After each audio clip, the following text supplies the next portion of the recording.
everyone, it's Froggy, and I'm back again with another episode of Nicole. So this next cutscene takes place on November 14th, and I'm just gonna go ahead and start.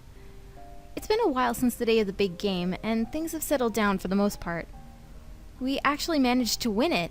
Even with Kurt out, our team did an amazing job of pulling through. The bad news, though? Well, I'm kinda looking at it. I'm standing in the doorway of Kurt and Darren's room, holding the key Darren lent me. He has class and needed me to check up on Kurt. Not that I didn't have my own agenda for coming to see him. That injury didn't end well for Kurt. When he got tackled, he accidentally got his right foot snagged against the ground and ended up spraining his ankle as he fell. It could have been worse. He could have completely torn it. But he still ended up tearing it a little. According to Darren, Kurt's gonna have to stay off the football team for the rest of the season, and the big guy isn't taking it so well. He also had to miss a few days of class. That's why I'm here. I'm here to teach him everything he missed, which isn't that much. I have copies of my notes to give him, too. Kurt doesn't look that happy to see me, though. Darren did say he was pretty moody nowadays. How'd you get in here? I remember where I am and try not to stare at Kurt lying on his bed. He looks so indisposed with his foot bandaged and covered in an ice pack. I notice he's using his football jersey as pajamas. Poor guy must really be missing practice. I do my best to smile and jingle Darren's keys before sticking it in my pocket. Darren lent me his key to the room. I made sure to knock. Yeah, and I was gonna get the door. Why'd he have to give you his key? Well, just to make it easier for you. I can tell that's not the answer Kurt wants to hear, but I can't blame Darren's concern. We both agreed it would be a good idea to keep Kurt off his feet as much as possible. The next time he offers you his key, tell him to shove it. I'm not an invalid. I can get up and open the door on my own. Kurt scowls and crosses his arms defensively. He mutters something under his breath that sounds suspiciously like curse words. I do my best to ignore it. It's better to just treat everything as normal. Well, mostly. So, before we get started studying, do you need anything, Marjorie? More ice on your ankle? No, I don't need any more damn ice on my ankle. I stopped needing ice on my ankle for the past few days. I'm fine. Kurt hisses as he accidentally flexes his foot in an outburst. Well, so much for that. He takes a deep breath through his teeth and reaches out to try and nurse his ankle. I hurry toward him and try to help, but Kurt holds out a hand to stop me. I'm fine, Grave. You don't need to be my mom here. The pain must have started dying down because Kurt leans back in his bed. By the way, I've been meaning to ask, what the hell are you holding? Oops, I nearly forgot. Before I came over, I bought something for Kurt. That's what you're supposed to do for people who get hurt, right? It's nothing big or fancy, just a small get-well-soon present. I'm pretty sure he'll like it. Well, I thought back, and I think he'll like it if I'm remembering right. So now you've got your three options: flowers, teddy bear, and cookies. And of course, you're gonna want to choose cookies. I tip the plastic container I'm holding to show Kurt the assortment of cookies inside. I snagged a whole bunch of cookies from the cafeteria. I know it's not the same as making them myself, but I don't have access to a kitchen, and I can't bake worth squat anyway. What kind of cookies? They're all different kinds, but I made sure to grab a couple extra of the salted caramel cookies they had out there. I know it's your favorite. Kurt looks stunned by this fact.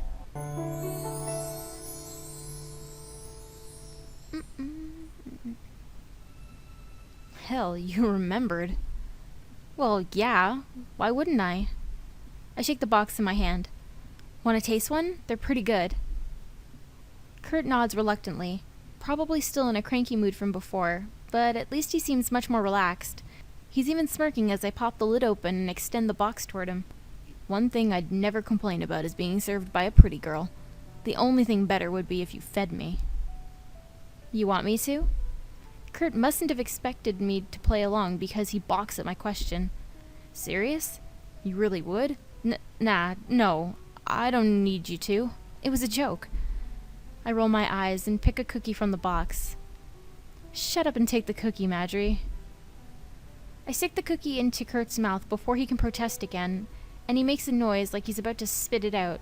However, he doesn't. I hold the cookie still as Kurt takes a bite of the dark caramel-filled morsel.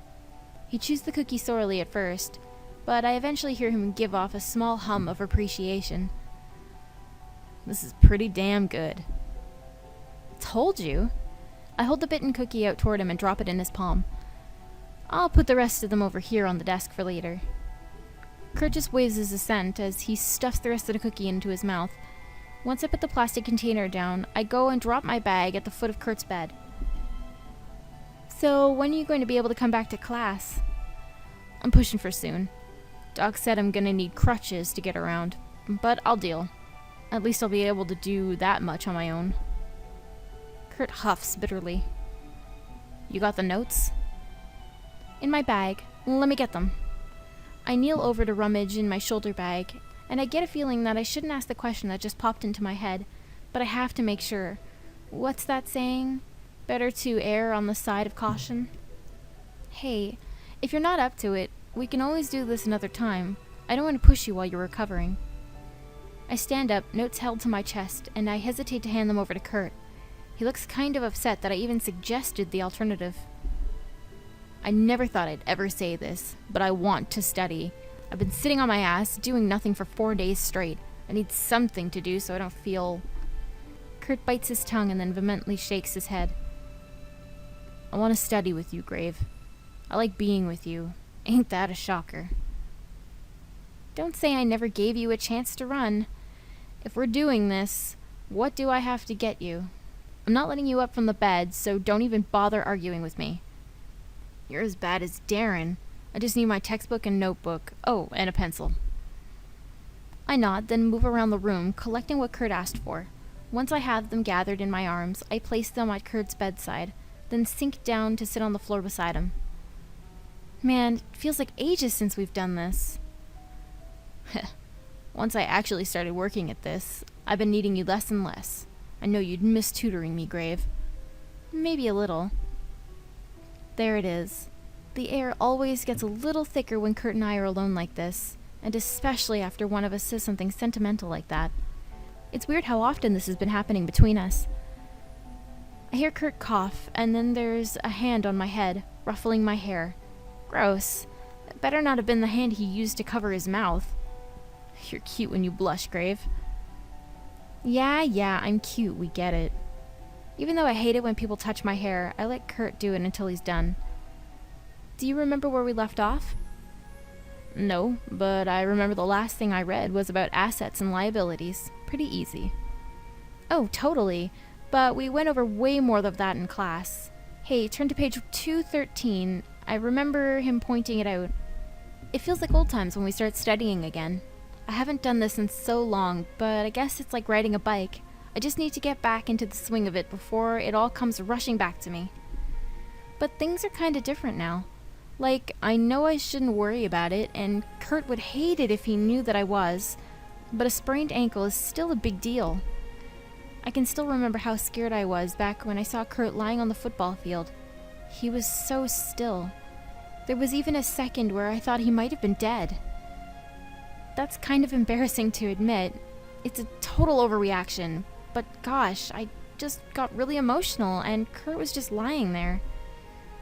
There's really no denying it anymore, huh? It's obvious I care for Kurt a whole lot more than a normal friend. But after putting off answering his confession this entire time, how the heck am I supposed to suddenly bring it up? Well, there's always just blurting it out. Hey, Madry, we need to talk. I close the book on my lap and look back at Kurt lying above me. He puts his pencil down and arches a brow. Okay, what's up? Now that I've got his attention, I'm suddenly feeling really self-conscious. He's just looking at me. Come on, Nicole, spit it out. Do you remember back when you... I flinch as I'm cut off by the obnoxious ringing of a cell phone. At first I think it's mine, before I remember mine's on vibrate. Ah, damn it. Kurt throws an arm back over his shoulder and gropes at the table near his bed. His phone buzzes away on top of it, jittering precariously close to the edge. Who the hell could that be? He looks like he's straining himself pretty badly. Just let me do it. No, it's fine, I got this. I promptly ignore Kurt as usual and I stand up to get his phone. Reflexively, I check the caller ID as if the phone were mine. Oh, it's from your mom. Crap, hurry up, toss it here. Kurt poses his hands together like the jaws of an alligator and he manages to catch the phone as I pass it to him, then quickly answers the call. His voice takes on a weirdly stiff tone you would usually get when talking to your parents. Hey, Mom. Now this is awkward. I look down at my book cover as if I'm reading it, but Kurt is literally right there. There's no way I'm not going to overhear this conversation. I'm okay. No, my ankle doesn't hurt too much anymore. Gonna meet the doc again tomorrow. Yeah. Talk about some more rehab options. Oh, I mentioned school too. He said I could probably go back to class if I use crutches. Huh? Kurt suddenly reels back on the top of his bed. I see him tap nervously against the side of his phone before he continues replying. Yeah, I'll tell Dad. Put him on. Ooh, the infamous rich daddy, huh? This one I've gotta listen to. Kurt talks about him all the time. There's a few seconds pause before Kurt starts talking again. Dad? Yeah. Hi, Dad. I'm fine. Ankle's going fine. I told Mom that the doctor said I can start going to class again if I use crutches. Nah, I should be fine. That friend is still helping me out. You told your parents about me?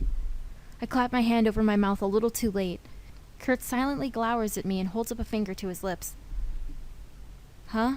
No, that wasn't anything. Don't worry. So yeah, that's it. All good on the school front.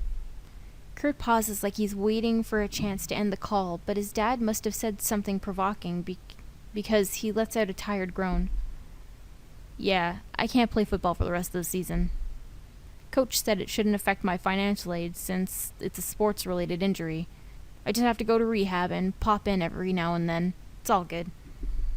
I know, Dad. Dad, it's fine. Dad. Kurt presses his face closer to the phone. What? Dad, if I quit, then there goes my scholarship. I don't care if we can pay for it on our own, Dad. It's that... I know. Fine, bye. Talk to you later. Love you too. Kurt finally hangs up the phone and promptly tosses it to the other side of his bed. He pulls his pillow from underneath him to jam it into his face. God. Everything okay? It sounded like you and your dad were arguing there. Kurt removes the pillow far enough for me to hear him. He said that maybe it's better if I quit the football team. Oh, now that conversation makes sense. Then he started saying all this BS about how I need to focus on academics if I really want to succeed. What the hell does he know? I can make it just fine on football alone. It's the only thing I got. Silence hangs awkwardly in the air as I find myself at a loss for what to say to him. Kurt's the one who manages to break it in the end. I think I'm done for the day, Grave. I'm not in the mood to study anymore. You sure? You were really into it before your mom called. The unamused glare he shoots me is enough of an answer. I start shoving my textbook back into my bag and get to my feet. Fine, I get it. We can do this later. We were nearly done anyway. Wait, weren't you going to tell me something? Damn it, he remembered. You were saying something right as my mom called. What were you going to say? You made it sound like it was a huge deal. I laugh nervously and inch closer toward the door. It can wait. It wasn't anything important. Sheesh. Kurt raises an eyebrow, but just shrugs. I don't want to have a feelings jam right after he got into an argument with his dad. I've got more tact than that. No, this'll have to wait. For when? I have no idea. As I wave bye to Kurt, I head out of his room, and all I know is that it can't be right now. And I'm going to end it here for today. I hope you guys enjoyed this episode, and if you want to see more, just click the eye at the top, and don't forget to subscribe. Thank you guys for watching.